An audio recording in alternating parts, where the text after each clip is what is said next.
Hey guys, so I just wanted to do a bit of a voiceover on my current training at the moment because I thought it'd be interesting. So here you're just getting to see some of my deficit deadlifts. And so why am I doing deficit sumo deadlifts? So primarily sumo because that is what I am choosing to pull with at the moment. I can pull conventional and I can pull sumo, but for the time being, I want to see if I can improve at my sumo pulling. And off the floor is where I find the movement most difficult. So by having this exaggerated range of motion, hopefully it improves my strength off the floor. And then why would I choose this movement at this time, say in this hypertrophy block where I'm pulling for higher reps?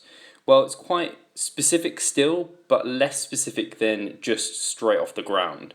So if I was pulling straight off the ground, that would be very specific to the sumo deadlift. But I have no strength orientated training at the moment, like specific strength training. Obviously, I'm going to gain strength like this. So I get more specific as I get closer to kind of strength and closer to those lower rep ranges. So then another accessory movement I'm using in this hypertrophy block for my pressing is a close grip bench press here. So again, I'm using rep ranges between 6 to 12 reps and I'm looking to accumulate volume. So why close grip? Just to improve the size of my triceps, which eventually, hopefully, will carry through to my bench press. And again, it's still fairly specific to bench pressing, but there's no pause and it's a lot closer gripped than what I would normally do for my competition bench press. So then my squatting movement is a high bar squat. So this is less specific than what a low bar squat would be, but it's still fairly specific. So I'm still keeping that squatting kind of pattern and range of motion in there just because I really, really enjoy it. Again, going for those 6 to 12 sort of reps. And I like high bar because it hits my quads, which is for bodybuilding, somewhere I really need to develop, and it's only going to help carry over to my low bar squat. So my secondary movement for my pressing is an incline dumbbell press.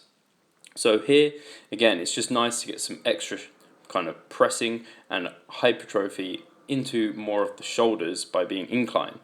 And my hypertrophy block is 5 weeks long, and I'll be alternating all of these movements you're seeing now each month, just to give a bit more variety. Say I could have set the block up doing all my competition lifts, but I've chosen these varieties because they're less specific. And at this time, when I'm trying to gain size rather than strength and I'm not peaking for anything, it doesn't matter that they're unspecific because I can get specific later on. I can get those competition kind of technique down later on. So I'm going to look to switch these for my next hypertrophy block because I am going to do another one before I do any strength specific work. And I'm going to change these up because it's all to do with getting that new stimulus for growth.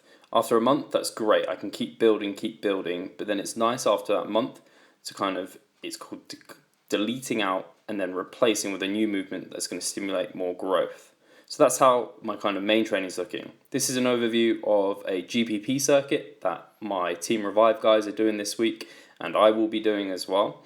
And it's nice to have this in each week, kind of that general physical preparedness to give you a general base of fitness. So that's a look at my training.